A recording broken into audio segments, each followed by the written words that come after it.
Ngopo? Wis nemu durung, Mok? Ya durung lah emangnya kowe wis nemu? Ya durung, tapi temen bapakku mau bantu cari lokasinya. Lah, kok enak dibantu? Ya enak sih, tapi kan durung tentu nemu. Ya wis lah, Mok. Aku tak metu sik ana urusan. Nek durung nemu kabari yo, kok aku iso bantu. Halah wong kowe yo durung nemu ae kok. Ya wis, hati-hati. Namaku Padma, salah satu mahasiswi jurusan pariwisata di salah satu universitas di Mojokerto. Beberapa hari ini aku sedang sangat sibuk mencari tempat yang cocok untuk tugas akhir kuliahku. Ya, benar. Tugas kuliah layaknya mahasiswa jurusan pariwisata lainnya. Sampai ke ujung jemari menuliskan lagu.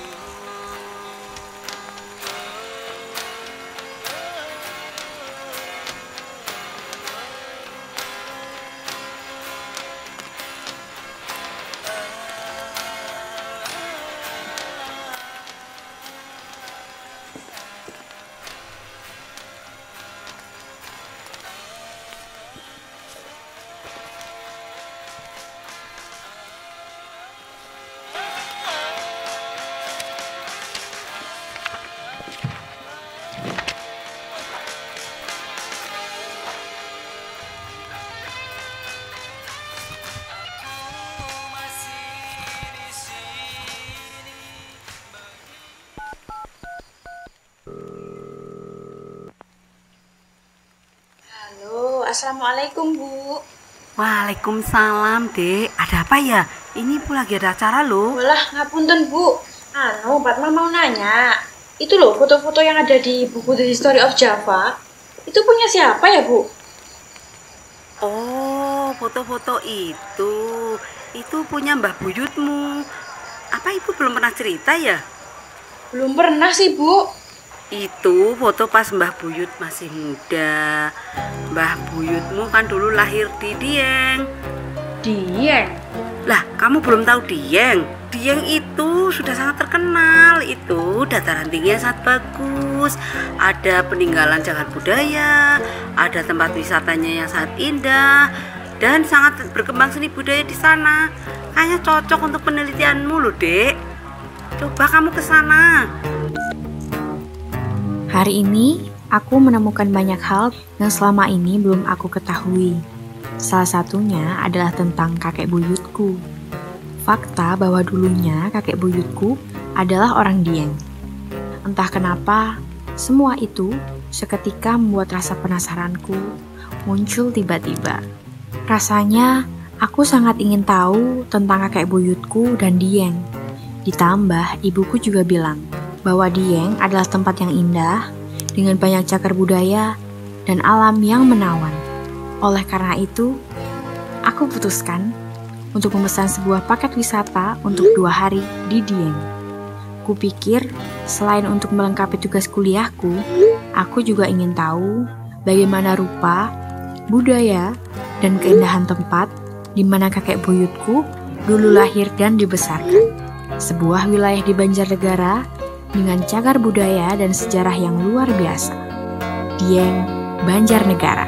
Selalu mengikutimu sampai ke ujung jemari menuliskan lagu. Fatma, barangnya udah tinggalin aja. Udah Mas, itu aja. Yaudah, yuk langsung kita berangkat. Yuk.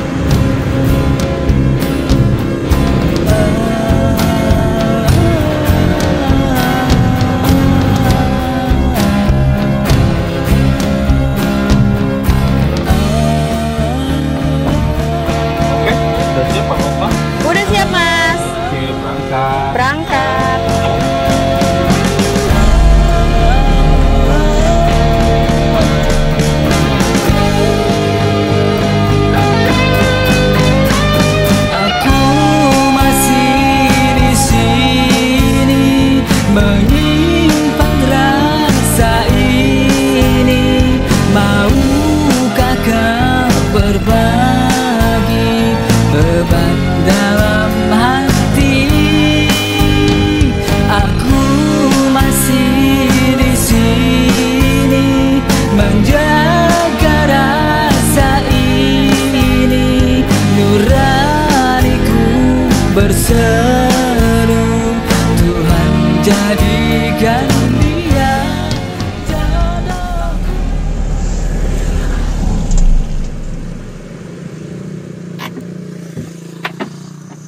Mbak Fatma, kita udah sampai di penginapan. Itu sudah ditunggu sama Mas Dimas. Oh, oke Mas. Makasih ya Mas Gembul.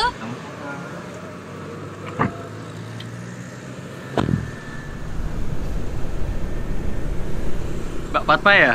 Mas Dimas? Betul. Saya Dimas, pemandu wisata dari Pusat Informasi Pariwisata Banjarnegara yang nanti akan memandu Mbak Fatma buat keliling di dataran tinggi Dieng. Oke. Ngomong-ngomong di sini udaranya sejuk banget ya? Betul Mbak. Kenapa? Karena di Dieng ini kita berada di ketinggian 2000 sampai 2100 meter di atas permukaan laut. Jadi memang udaranya dingin-dingin sejuk gini. Pantesan sejuk banget. Nah, biar kita nggak dingin-dingin di luar, mari masuk dulu Mbak. Yuk. Silahkan Mbak. Mbak Fatma bisa pilih-pilih tempat duduk dulu di sana. Oke. Pagi Mas. Ya. Untuk pesanan kamar atas nama Pusat Informasi Pariwisata Banjarnegara sudah disiapkan? Sudah disiapkan. Oke, siap. Terima kasih. Nanti sekalian saya pesan untuk dawet ayu satu untuk Mbak Fatma ya. Oke, siap. Tunggu ya Mas ya. Terima kasih. Ya. Gimana Mbak tadi perjalanannya? Asik banget Mas. Jalannya udah bagus, pemandangannya juga indah, dan lagi Mas Gembul nyetirnya juga enak dan nyaman. Wah, syukur ya kalau gitu. Memang Mbak, jalanan menuju dataran tinggi Dieng ini dari ujung sampai ujung memang sudah mulus. Nah, dan kalau mau ke Dieng kita bisa akses dari seluruh daerah. Dari Pekalongan bisa, dari Batang bisa, dari Wonosobo bisa, dan tentunya dari Banjarnegara bisa. Udah nyaman ya jalanannya. Wah, apa Dawet ini? ayunya ya. Makasih Mas Fahmi. Ya, sama-sama. Silakan. Wah, apa ini? Ini adalah salah satu kuliner khas dari Kabupaten Banjarnegara nih Mbak. Namanya dawet ayu. Ya, jadi dawet ayu ini merupakan olahan dari tepung beras yang diwarnai hijau itu menggunakan pandan atau daun suji, lalu disiram dengan kuah gula aren. Ya, lalu yang putih itu adalah santan segar, santan kelapa segar, dan tentunya ditambahi dengan durian. Nah, kalau penamaan dawet ayu ini ada beberapa versi. Salah satu menyebutkan bahwa saat Presiden Soekarno mengunjungi Banjarnegara, disuguhkan dawet ini, lalu yang menyuguhkan kebetulan cantik, Mbak. Oh, ayu. Ayu, sehingga Presiden Soekarno menyebutnya dawet ayu, begitu. Dan konon, kalau misalnya kita meminum dawet ayu ini, nanti kita akan lebih awet muda, 5 tahun lebih muda, Mbak. Masa sih? Ya, coba diminum. Oke.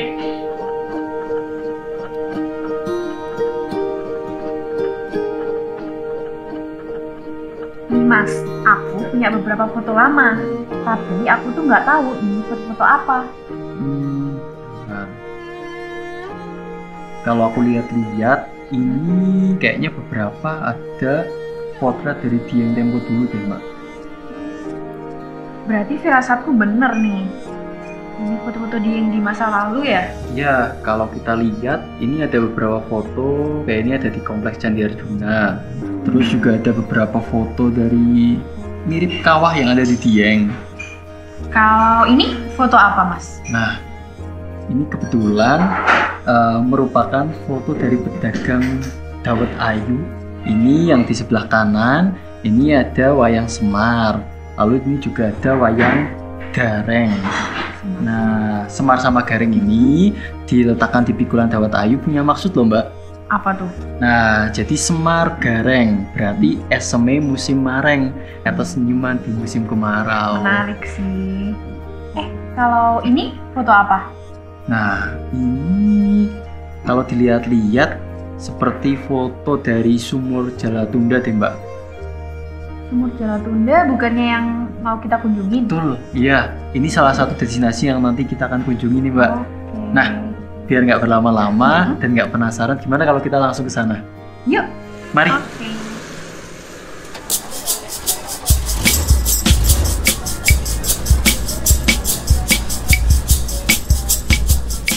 Perjalanan awalku adalah ke Sumur Jalatunda. Rasanya senang sekali. Akhirnya aku memulai petualanganku untuk mulai memahami tanah kelahiran kakek buyutku. Di perjalanan, Mas Dimas juga banyak bercerita. Kata-katanya selalu membuatku semakin penasaran bagaimana Dieng sesungguhnya.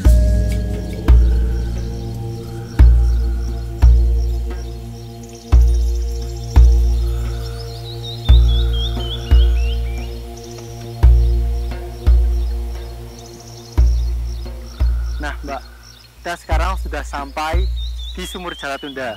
Sekarang kita berada di ketinggian 1900 mdpl. Nah, saya ucapkan selamat datang Mbak di dataran tertinggi di Pulau Jawa, Dieng. Nah, kita sekarang ke atas sana, kita lihat Sumur Jalatunda.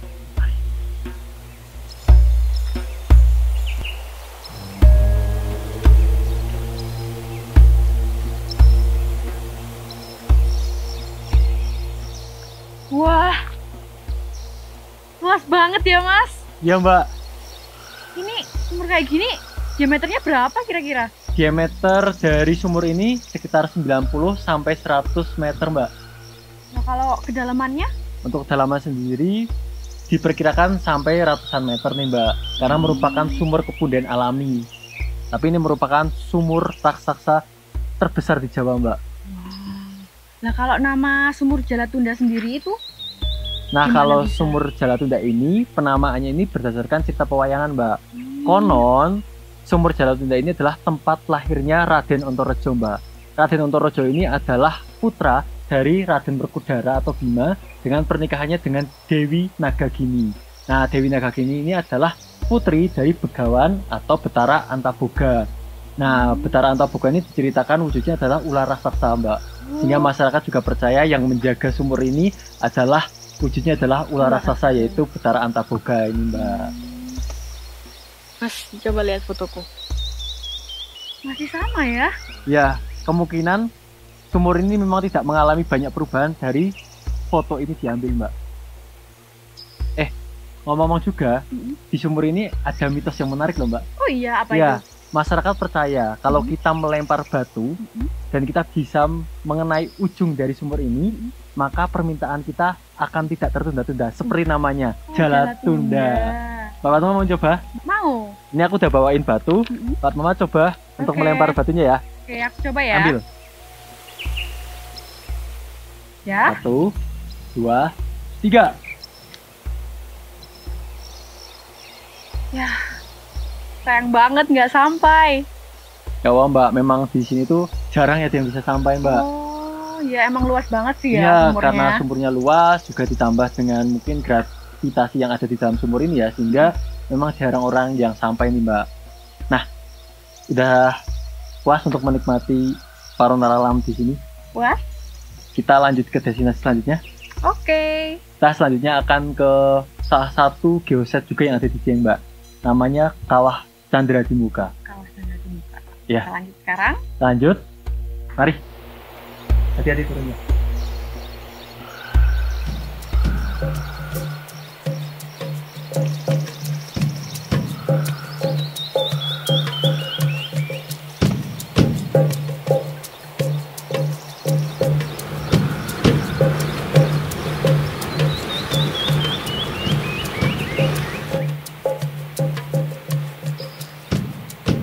Kalau berkunjung kawah sedekat ini, Bapak Mama pernah? Belum pernah, Mas. Memangnya aman ya kalau sedekat ini? Aman. Jadi karakteristik kawah-kawah yang ada di dataran tinggi Dieng ini merupakan kawah dari hasil letusan gunung api purba Mbak, atau disebut juga gunung api tua. Nah, letusan gunung api tua ini cenderung aman untuk kita kunjungi Mbak. Jadi untuk tenaga yang dari dalam bumi ini tidak sebesar gunung-gunung api muda seperti Gunung Merapi, Gunung Merbabu, atau gunung-gunung muda lainnya di Indonesia. Jadi itu salah satu keunikannya di Dieng, kita bisa berkunjung ke kawah dengan lokasi yang sedekat ini. Ngomong-ngomong di sini katanya ada folklore Gatot Kaca ya? Ya Mbak. Nah, jadi kalau menurut cerita Mahabharata, ada pun juga dituliskan dalam 2 buku, yaitu buku Sesorahin Gunung Dieng dan juga buku Pareden Gunung Dieng yang ditulis di sekitar akhir 1800-an sampai awal 1900-an.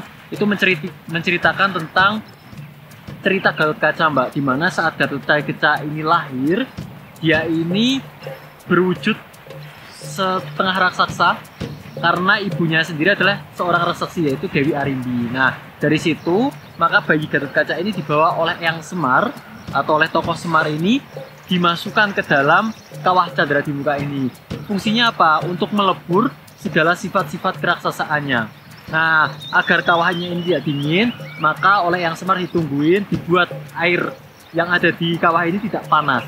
Nah, lalu Raden Gatot Kaca keluar dari kawah dan langsung berubah wujud jadi kesatria yang sakti mandraguna, otot kawah tulang besi, Mbak. Oh, ini ngomong-ngomong kawahnya panasnya seberapa ya? Nah, untuk kawahnya sendiri, menurut dari Pusat Vulkanologi Dieng, rata-rata setiap harinya sekitar 85 sampai 95 derajat Celcius, Mbak. Gila, panas banget dong. Panas. Dan walaupun tidak sampai 100 derajat, sudah bisa membuat air ini sudah mendidih, Mbak. Jadi karena titik didih air di Dieng ini lebih rendah ketimbang daerah lain gitu. Nah, walaupun seperti itu, keunikannya di sini ada mata air dingin loh, Mbak. Oh iya? Iya, di dekat sini ada mata air dingin. Kalau ini kan panas, tapi di sana di dekat kawah utama ini ada mata air dingin yang kita bisa coba langsung gitu loh, Mbak. Mau Boleh, coba? Mbak. Boleh, kita ke sana yuk. Yuk.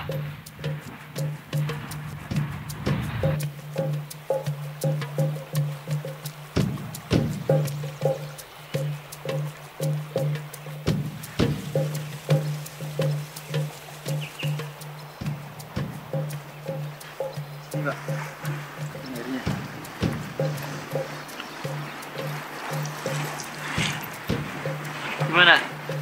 Seger banget ya. Dingin kan? Nah, ini salah satu keunikannya di sini, Mbak.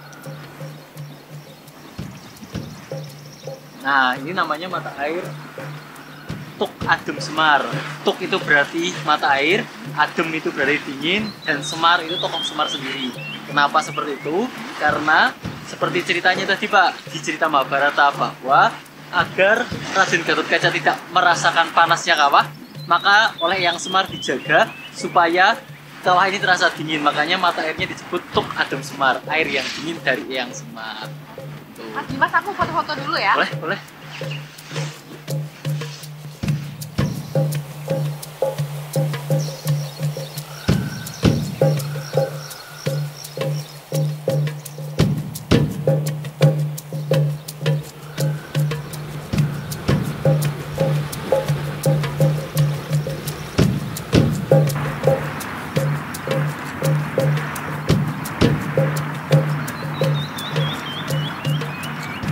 Gimana, Mbak, foto-fotonya? Lumayan bagus, Mas. Mana, lihat. Nih, Wah, jago banget fotonya. bisa aja. Bawa apa ini, Mas? Nih aku bawa telur nih, Mbak. Jadi kan aku udah cerita kalau kawah ini punya panas sekitar 80 sampai 90 derajat Celcius. Jadi walaupun panas segitu sudah mendidih, Mbak. Jadi kalau kita masak telur di sini bisa matang juga. Mau coba? Mau. Kita coba ya. Yuk.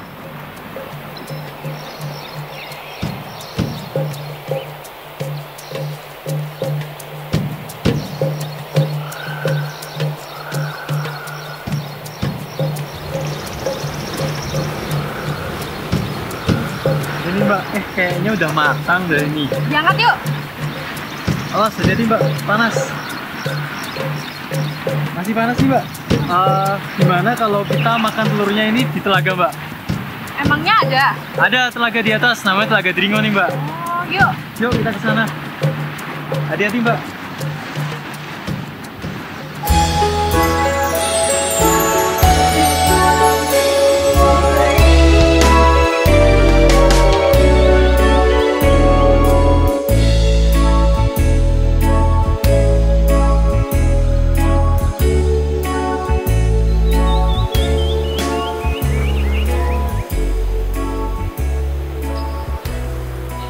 Wah, indah banget ya, Mas, telaganya.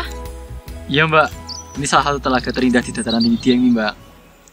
Kita sekarang berada di ketinggian 2202 mdpl nih, Mbak. Jadi salah satu telaga terindah di Dieng. Lah, kalau nama Telaga Dringo itu sendiri itu diambil dari nama apa sih? Nah, kalau nama Telaga Dringo ini diambil dari salah satu nama tanaman nih, Mbak.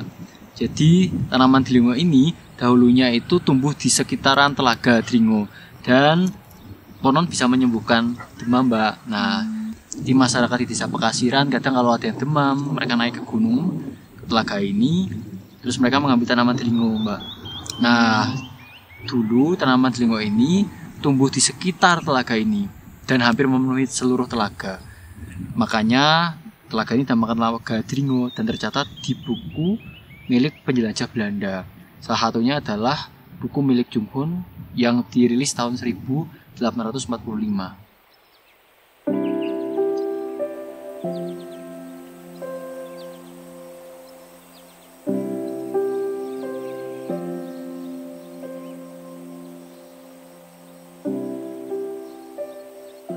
Nah, kalau Mbak Palma sendiri, kenapa pingin ke Dieng, Mbak? Kamu tahu foto-foto yang kutunjukkan tadi kan? Ini. Nah, kata ibuku, ini tuh milik kakek buyutku dulu. Nah, rasa penasaranku inilah yang membuatku pengen datang ke Dieng sendiri. Toh, aku juga harus ngerjain tugas kuliahku sih. Oh, Mbak Palma ada tugas kuliah? Iya. Tentang apa, Mbak? Tentang historical tourism gitu. Nah, menurut beberapa literatur yang sudah aku baca, Dieng kan terkenal dengan peradaban kunonya, pemandangannya juga indah, terus juga seni dan budayanya. Nah, inilah yang menguatkan motivasiku untuk berkunjung ke Dieng. Kalian jalan-jalan lah, Mas. Kalau Mas Dimas sendiri, memang asli orang Dieng? Aku bukan asli orang Dieng, tapi aku lahir di Banjarnegara nih, Mbak. Namun aku juga punya kecintaan terhadap tanah ini, Mbak. Jadi aku tertarik tentang budayanya, sejarah, peradaban kunonya, dan juga pelestarian alamnya di sini, Mbak. Keren sih kamu, Mas Dimas. Enggak juga sih, Mbak. Jarang loh anak muda yang mau mendedikasikan waktunya untuk pariwisata di daerahnya. Bagiku ini suatu kewajiban ya, karena aku merasa aku juga memiliki hak yang sama dan juga kewajiban yang sama untuk menjaga Dieng ini. Keren. Nih, Mbak, telurnya udah aku kupasin. Cobain, Mbak. Cobain ya. Ya.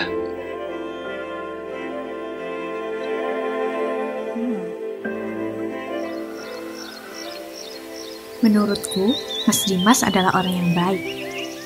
Pertemuanku dengannya membuka pandanganku terhadap banyak hal. Ternyata, ada sosok manusia yang begitu mencintai budayanya sampai ia rela menghabiskan waktu demi kecintaannya. Mas Dimas mengenalkanku pada sejarah setiap tempat di Dieng. Ternyata, seperti inilah tempat kakek buyutku dilahirkan. Tempat dengan sejarah dan kearifan yang luar biasa melimpah.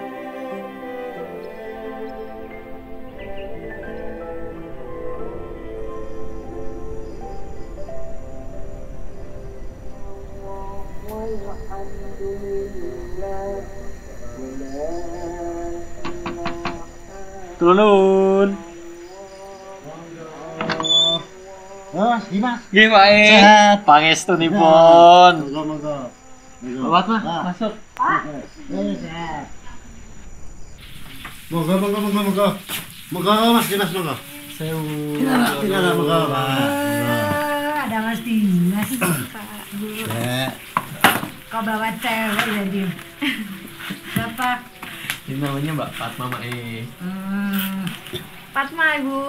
Bu Mesaro. Ibu Mesaro. Tadi yang nyambut kita Pak Jarir. Pak Fatma. Saya Pak Jarir. Ini Bapak Ibu, ini Mbak Fatma dari Mojokerto, jauh-jauh ke sini. Nah, Mbak, kita udah sampai ini di Pawon. Jadi kalau kita ke rumahnya orang Dieng, kita nggak akan disambut di ruang tamu biasanya, tapi langsung dibawa ke dapur untuk bercengkerama, atau kita nyebutnya di Pawon. Kenapa namanya Pawon?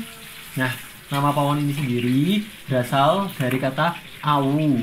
Kalau dalam bahasa Jawa disebutnya paawuan, atau tempat berasalnya awu atau abu dari hasil pembakaran kayu gitu. Ngomong-ngomong, Ibu lagi goreng apa ya itu? Ini, Mbak. Goreng kentang. Coba. Coba. Saya nyicip ya, Bu ya? Cobain. Coba. Kentang Dieng ini. Kentang Dieng? Ya, beda ya sama kentang-kentang biasa? Beda, Mbak. Ini jadi kentang Dieng ini salah satu kentang dengan kualitas terbaik di Indonesia. Dan salah satu kentang yang bisa diekspor ke luar negeri itu adalah kentang Dieng. Nah, iya. kalau Mbak Fatma beli kentang dari Dieng karena kadar airnya sedikit, selain kalau digoreng crispy, daya simpannya ini juga lebih panjang, bisa sampai 4-5 bulan di luar lemari pendingin atau kulkas. Nah, itu hebatnya kentang Dieng. Sama ini ya, sama ngeteh ya. Wah, ya makasih Pak. Makasih ya Pak. Oh, teh hasil sini. sangrai. Teh sangrai Ya. namanya. Ini Mas Dimas. Matur suwun wae. Ini Pak Fatma. Nah, ini. Ini Bapak Ibu nanam sendiri kentangnya? Iya. Itu hasil pertanian petani sendiri. kami. Kami kan orang petani. Jadi setiap harinya kan pelajaran terus. Ya itu tanamannya kencang gitu. Nah, itu baru Coba. kemarin. Udah dicoba Bu, enak Bu. Ini baru panen kemarin nih, jadi fresh. Coba Mbak, coba. Nah, ini spesial ibu masakin nasi jagung buat kita, sama buat Mbak Fatma ini tentunya. Makasih ya Bu. Coba ya. Boleh? Ya, kita makan. Oke. Ini ambil sendiri. Diambilin non Bapak Aik. Hah? Ambilin.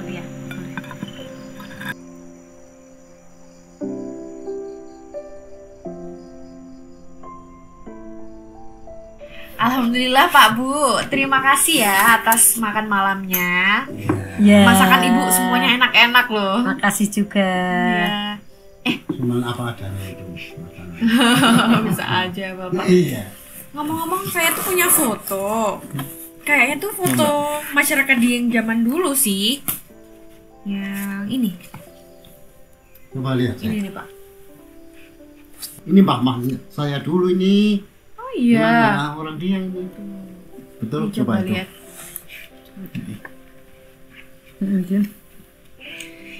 Mas, kalau ini tuh di mana sih? Bentar.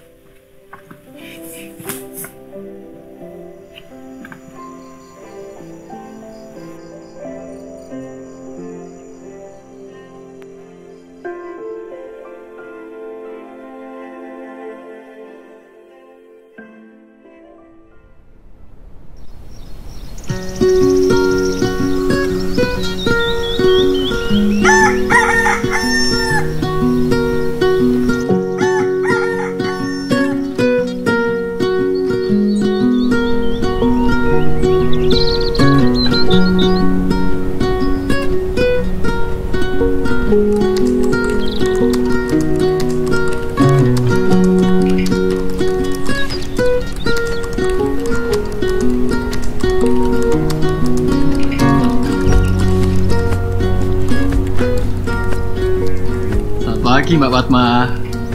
Mas Dimas, selamat pagi. Gimana tidurnya semalam? Alhamdulillah nyaman. Kalau penginapannya gimana? Penginapannya bersih, fasilitasnya lengkap, terus kamarnya juga udah hangat. Di kamar mandi juga udah ada water heaternya ya. Terus pegawainya juga ramah dan informatif sih. Wah, syukur kalau gitu. Nah, pagi hari ini aku bawain sarapan spesial nih. Wah, apa ini? Namanya Sauto Batur. Sauto Batur. Ya, salah satu kuliner khas di Dataran Tinggi Dieng nih, Mbak. Ini kok warna kuahnya merah-merah ya? Iya. Terbuat dari apa? Jadi Sauto Batur ini terbuat dari daging sapi yang diiris, lalu dimasak dan juga disiram dengan kuah tauco, Mbak. Jadi warnanya agak sedikit merah-merahan gitu. Betul. Nah, cobain, Mbak. Oke, aku coba ya. Ya.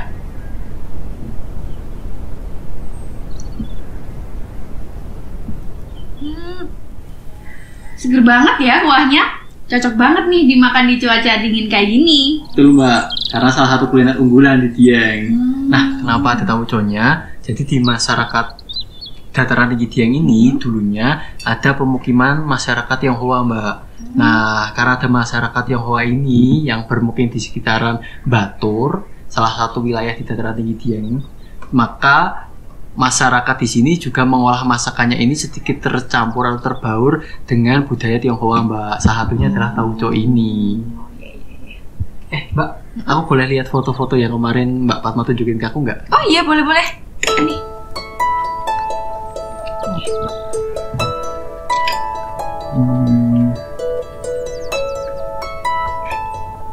kalau nggak salah ini relief yang kemarin Mbak Fatma tanyakan ke aku nggak? Iya, betul.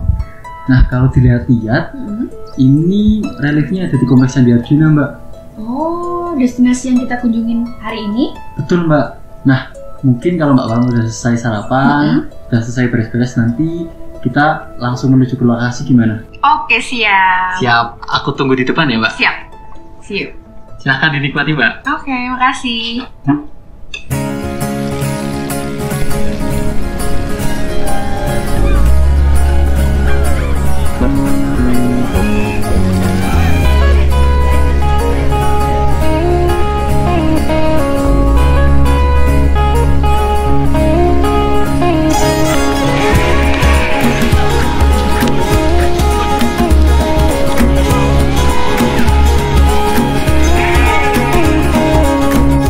Seger banget ya Mas, saudara ya di sini. Iya Mbak, seger banget. Pemandangannya bagus juga. Betul. Nanti kita lihat domba di sana. Oh, di dalam sana? Iya.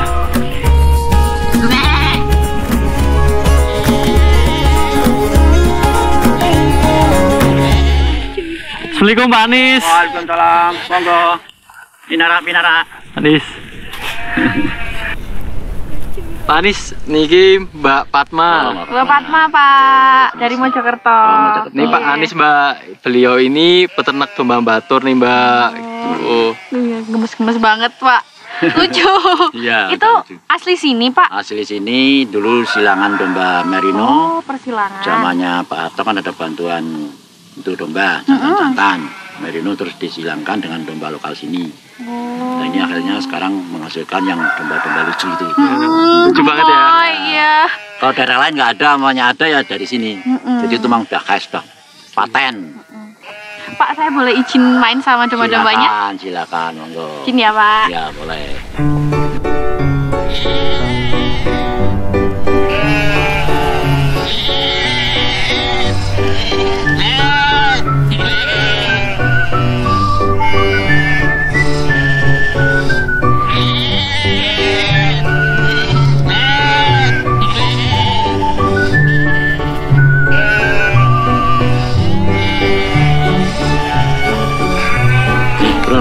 Berondong. Ini namanya berondong. Berondong? Ya.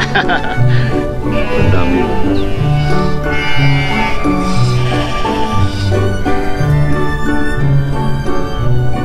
Pak, ya ini kayaknya udah. Mau pamit dulu, mau lanjut ke tempat wisata yang lain, Pak. Udah cukup. Ya, cukup, Pak. Makasih banyak atas pelayanannya, barangkali kurang memuaskan. Oh enggak Pak, makasih banget udah diperkenalkan untuk lihat-lihat yang lucu-lucu. Mbak Fatma, kesini yuk. Pak. Oh ya. Betah banget nih, lucu-lucu dombanya. Iya, kebanyakan betah kalau di sini. Iya. Kita udahan, kita lanjut ke destinasi yang lain. Oh gitu ya, silakan. Pak, pamit dulu ya Pak. Terima kasih banyak. Sama-sama.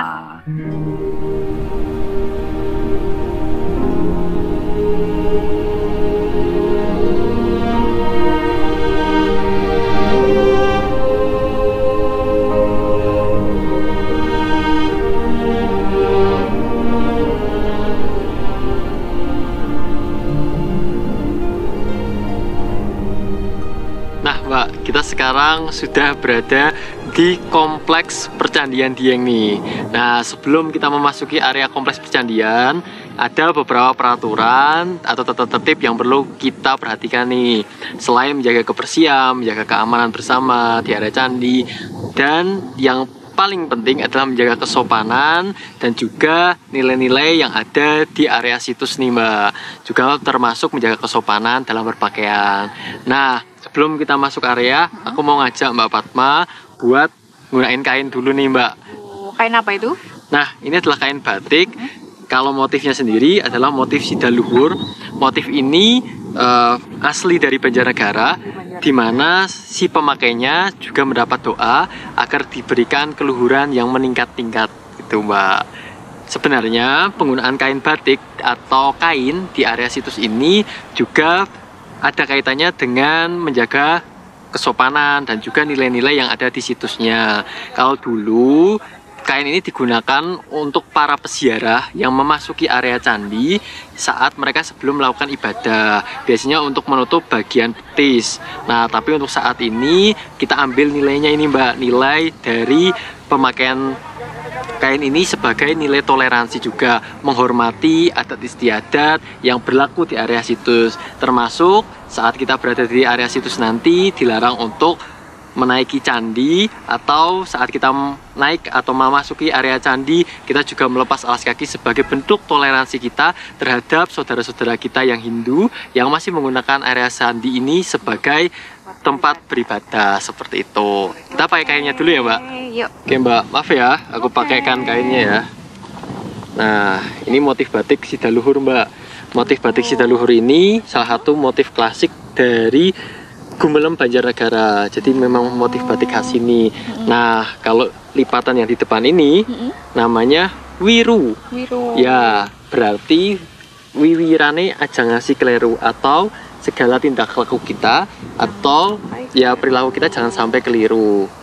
Nah, menggunakan kain ini atau jarit ini biasanya agar kalau jalan kan nggak bisa cepat-cepat. Maksudnya adalah saat kita menentukan sesuatu itu tidak boleh terburu-buru agar kita nggak kesandung atau tidak terjatuh seperti itu. Dah. Cakep nih. Aman? Kita samaan nih. Sekarang kita udah siap untuk masuk ke area situs. Siap? Siap. Mari. Yuk.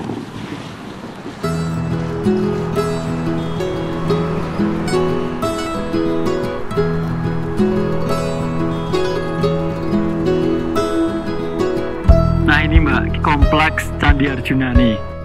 Nah, di sini ada 5 candi yang masih berdiri nih Mbak. Yang paling dekat di depan kita persis, ini namanya Candi Arjuna. Yang di depannya yang kecil namanya Candi Semar.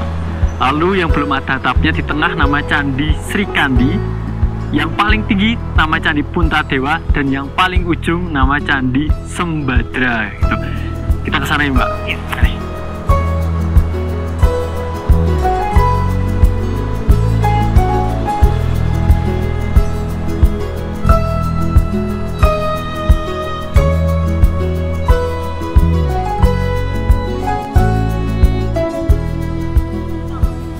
Gimana Mbak? Sama? Wah, sama persis ya Mas? Ya Mbak, relief ini masih sama persis seperti yang ada di foto yang Mbak Fatma bawa. Emangnya ini relief apa Mas? Ini adalah relief dari Dewa Brahma Mbak. Salah satu relief yang ada di Candi Sri Kandi ini Mbak. Candi Sri Kandi ini memiliki keunikan di mana ketiga sisinya terpahat 3 dewa utama dalam agama Hindu atau Trimurti Mbak. Dan ini merupakan salah satu keunikan yang tiada duanya di Indonesia loh Mbak. Wah, akhirnya aku sekarang tahu nih relief ini ada di mana. Gimana kalau kita lihat keunikan lainnya di kompleks Candi Arjuna ini? Yuk. Mari.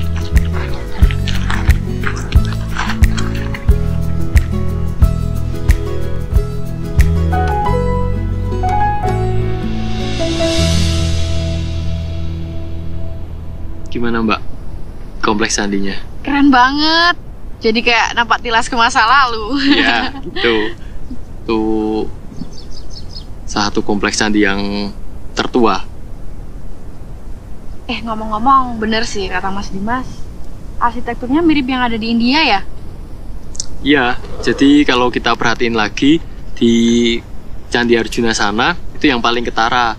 Atap Candi Arjunanya sendiri itu meruncing ke atas Mbak. Jadi kita sebutnya namanya atap Vimana. Atap yang semakin ke atas semakin meruncing. Ada istilahnya ya Pak. Tuh, Vimana. Vimana. Ini foto dulu. Atapnya belum dipugar. Oh iya ya. Ya. Kompleks Candi Arjuna di sini sudah beberapa kali dilakukan pemugaran juga. Kalau yang ini Candi Semar ya, yang itu Betul, ya? Candi Semar. Nah, kalau lubang-lubangnya itu apa fungsinya? Nah, kalau lubang-lubang yang ada di Candi Semar itu fungsinya dulu diperkirakan ada ritual pembakaran kayu-kayu wangian, sehingga untuk mengeluarkan jelaga atau asap dari dalam candi dibuatkanlah lubang-lubang atau jendela-jendela kecil itu Mbak. Jadi nanti bisa keluar. Nah, kalau kompleks Candi Arjuna dan juga Candi Semar itu satu paket, Mbak. Jadi kalau Candi Arjuna merupakan candi utama, kalau Candi Semar disebutnya Mandapa. Di mana dulu masyarakat Hindu biasanya akan berdoa di Candi Semar terlebih dahulu, lalu juga baru mengaturkan doa ke candi utama atau Candi Arjuna. Nah, sama kayak saat ini, kalau kita berkunjung ke rumah orang Jawa, kita akan disambut dulu di pendapa atau pendopo, baru masuk ke ruang utamanya atau di ruang tamu yang kita sebut peringgitan. Nah, konsep seperti itu diambil juga dari percandian. Dan kalau kita lihat, candi-candi di sini juga dibagi menjadi 3 bagian, Mbak. Nah, candi di Dieng ini semuanya ditujukan untuk penganut agama Hindu atau untuk kepercayaan masyarakat Hindu. Nah, kita lihat candinya dibagi menjadi 3, kaki candi ke bawah yang ada tangganya, ke bawah itu disebut Burloka atau alam bawah. Biasanya mewakili alam manusia, alam hewan gitu. Nah, lalu badan candi yang ada ruangannya disebut Garbhagraha atau ruang di dalam candi itu namanya Burwaloka. Burwaloka ini melambangkan alam madya atau alam tengah yang menyimbolkan dewa yang sudah menitis ke manusia atau manusia yang sudah tercerahkan. Maka zaman dahulu yang bisa masuk ke dalam candi hanyalah kaum Brahmana atau misal pun raja dan ratu atau kaum ksatria ini terbatas karena biliknya juga kecil. Sedangkan atap candinya yang meruncing ke atas disebut sebagai Swarloka atau tempat tinggalnya para dewata. Seperti itu, Mbak. Lah emang kalau saat ini apa masih digunakan? Nah, uniknya kompleks Candi Arjuna ini masih digunakan sampai saat ini. Walaupun menjadi salah satu candi Hindu tertua yang ada di Jawa, tapi saat ini juga masih difungsikan sebagai tempat peribadatan. Jadi kompleks candi-candi yang ada di sini, terutama Candi Arjuna, masih digunakan oleh masyarakat Dieng untuk ritual adat. Nah, biasanya di hari-hari tertentu kayak Jumat Kliwon, Selasa Kliwon, itu ada yang melakukan ritual adat di sini. Dan kalau masyarakat yang punya hajat besar, yaitu ruatan rambut gembel atau pemotongan rambut anak gembel Dieng, itu diadakan juga di kompleks Candi Arjuna ini, Mbak. Dan selain itu, masyarakat Hindu dari berbagai daerah juga masih menggunakan Candi Arjuna ini sebagai tempat ritual keagamaan. Termasuk masyarakat Bali. Betul, jadi masyarakat Hindu dari Bali juga datang ke sini, terutamanya saat ada kegiatan melasti sebelum hari raya Nyepi atau Tawuragung sebelum hari raya Nyepi. Itu juga mengadakan ritual adat atau ritual keagamaan di kompleks Candi Arjuna ini. Nah, kenapa masyarakat Hindu dari Bali mengadakan ritual di sini? Karena masyarakat Hindu dari Bali menganggap bahwa kompleks percandian atau bahkan Dieng secara keseluruhan merupakan tempat leluhur mereka, Mbak. Nah, kenapa? Jadi masyarakat Hindu dari Bali ini itu menganggap Dieng ini sebagai tempat leluhur mereka ada dalam salah satu kitab atau namanya disebutnya Purana Markandeya. Ya, kisah tentang Resi Markandeya. Diceritakan Resi Markandeya ini datang dari India. Nah, Resi Markandeya yang datang dari India ini lalu bersinggah pertama kali di Jawa itu di Gunung Dieng. Nah, dari Gunung Dieng ini lalu melanjutkan perjalanan ke timur, semakin ke timur sampai datang di suatu pulau. Saat dia ingin mendirikan banyak padepokan atau sebuah tempat untuk belajar para murid-muridnya, ini banyak pengikut atau muridnya yang meninggal. Ada yang diburu dimakan oleh hewan buas, ada juga yang hilang di hutan dan lain-lain. Nah, akhirnya Resi Markandeya ini melakukan tapa brata atau semedi, mendapatkan pencerahan bahwa dia harus melakukan ritual menanam 5 unsur logam di atas gunung yang tinggi. Nah, disebutnya Pancadatu. Setelah melakukan ritual tersebut di atas gunung yang paling tinggi di pulau tersebut, lalu beliau berbalik badan, lalu menyadari pulaunya ini kecil, tidak seperti Pulau Jawa. Akhirnya dinamakanlah pulau ini Pulau Wali, yang berarti pulau persembayangan atau pulau yang setiap kali ada sesuatu yang kita ingin harapkan, kita harus melakukan persembahyangan atau pemujaan. Nah, sehingga dari kata wali ini lama-lama jadi Bali, seperti itu. Nah, Mbak, aku mau cerita dikit nih. Jadi tadi aku kan udah jelasin juga tentang kompleks percandian di Dieng yang dijadikan sebagai pusat keagamaan, pusat peribadatan. Nah, selain itu, Dieng juga digunakan sebagai pusat pendidikan. Berdasarkan prasasti yang ditemukan di Dieng, juga menjelaskan bahwa Dieng dulu juga digunakan sebagai pusat pendidikan. Nah, yang dipelajari apa aja itu? Nah, dimungkinkan yang utamanya adalah ilmu keagamaan. Juga dimungkinkan dahulu dipelajari juga ilmu arsitektur berdasarkan banyaknya corak arsitektur di percandian Dieng. Nah, selain itu juga dimungkinkan ada pembelajaran tentang ketatanegaraan bagi para kesatria muda, gitu Mbak. Nah, kalau yang bangun candi zaman Jawa kuno dulu disebut sebagai silpin. Nah, ada juga Mbak sebutan namanya Citraleka. Citraleka. Ya. Apa itu, Mas? Citraleka ini adalah sebutan bagi seorang penulis prasasti, gitu. Oh iya, Mas. Di salah satu fotoku tadi itu di belakangnya ada tulisan aksara Jawa. Tapi aku kan nggak bisa baca ya. Bentar. Mas Dimas apa bisa baca aksara Jawa? Coba Mbak, aku lihat dulu. Yang mana? Ini nih.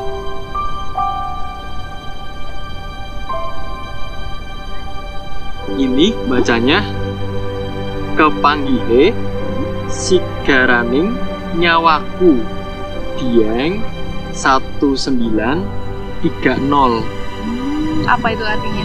Artinya bertemunya belahan jiwaku di Dieng di tahun 1930 Mbak. Dalam banget artinya. Seandainya aku bisa baca dari kemarin kan, udah tahu artinya. Mbak Alma mau kajarin? Boleh. Kita belajar aksara Jawa ya? Yuk. Kita coba nulis. Kita coba sekarang. Aku akan nulis aksara Jawa. Namanya Mbak Fatma dulu. Kita menggunakan aksara Jawa Sriwedari. Pasangan H. Ya, H.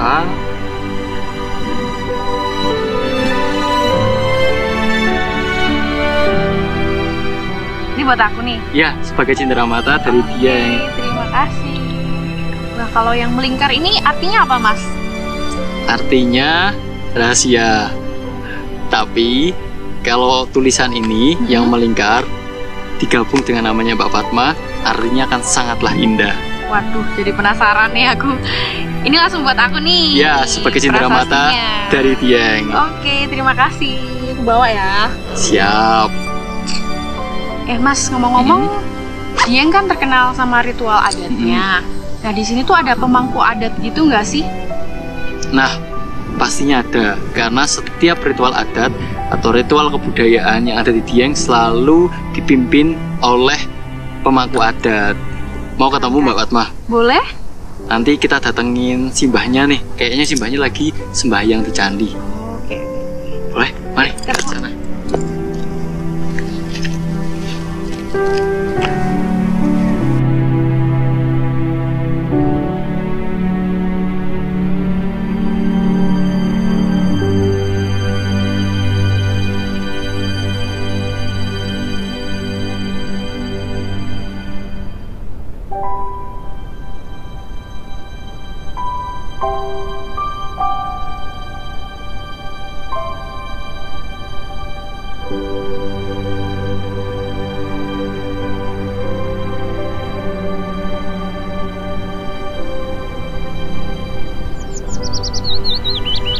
Tak terasa, hari ini adalah hari terakhir perjalananku di Dieng. Hari terakhir, aku merasakan sejuknya udara di negeri atas awan. Banyak sekali pengalaman dan pengetahuan berharga yang kudapatkan di sini. Meski waktu berlalu begitu cepat, namun aku merasa sangat bersyukur bisa mengunjunginya. Pelayanan wisata yang sangat ramah, tempat wisata yang elok, dengan beragam cerita dan mitologi di dalamnya, serta masyarakatnya yang begitu bersahaja. Sekali lagi, semesta kembali memberikan kejutan dalam hidupku. Di luar dugaanku, Perjalanan wisata pertamaku ke dataran tinggi Dieng sangatlah berkesan. Sebuah pengalaman yang luar biasa bagiku yang baru pertama kali mengunjunginya.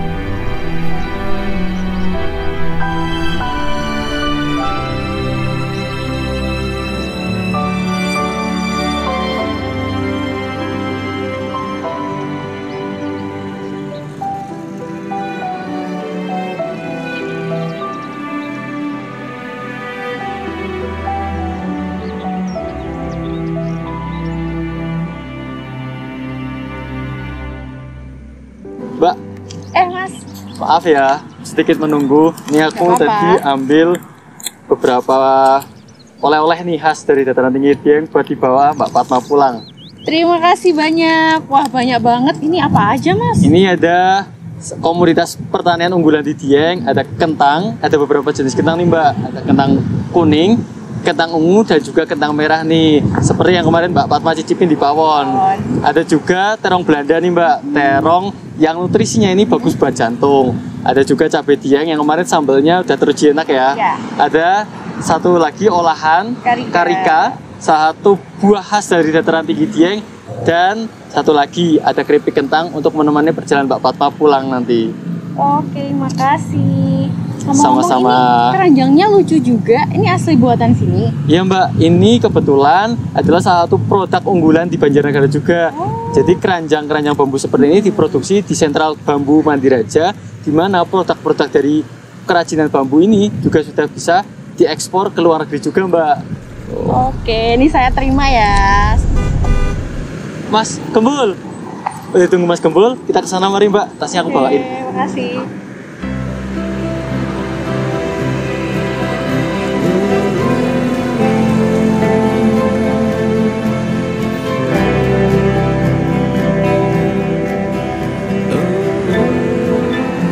Sampai jumpa lagi ya Mas. Sampai jumpa lagi Mbak Fatma. Mas Gembul, titip Mbak Fatma ya.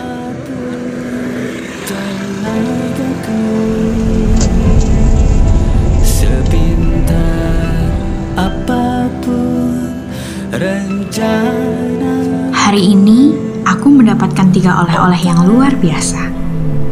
Pertama adalah ilmu. Kedua adalah bingkisan unik yang isinya beraneka ragam. Dan yang ketiga adalah batu bertuliskan aksara Jawa pemberian Mas Dimas yang membuatku sangat penasaran. Ketika aku sedang membuka bingkisan, tiba-tiba aku menemukan sebuah surat yang Mas Dimas tulis untukku yang ia taruh di sela-sela oleh-oleh dalam bingkisan itu. Sepertinya Mas Dimas sudah mengira bahwa nantinya aku akan sangat penasaran dengan makna dari aksara Jawa dalam batu itu. Ia diam-diam menuliskan sebuah surat yang berisikan arti dari aksara Jawa itu. Aku baru tahu, ternyata tulisan aksara Jawa yang berada pada bagian tengah batu itu dibaca Fatma, yang merupakan namaku sendiri, dan tulisan melingkar di tepian batu yang berarti bunga yang indah yang dipenuhi dengan kebaikan. Ada-ada saja Mas Dimas. Aku hanya bisa tertawa dan tersenyum. Tak pernah kuduga kedua kata itu ketika digabungkan akan menghasilkan kata yang indah. Sesuai yang Mas Dimas katakan saat di komplek Candi Arjuna. Fatma, bunga yang indah yang dipenuhi dengan kebaikan. Sebuah hadiah yang begitu unik, yang belum pernah kudapatkan dimanapun sebelumnya. Aku berjanji bahwa perjalananku ke Banjarnegara tidak hanya berhenti di sini saja. Masih banyak hal yang ingin ku ketahui tentang kakek buyutku dan Banjarnegara. Aku yakin suatu saat akan ada waktu di mana aku akan kembali ke sana, ke Dieng, Banjarnegara, negeri di atas awan. Itu tetap melekat di hati.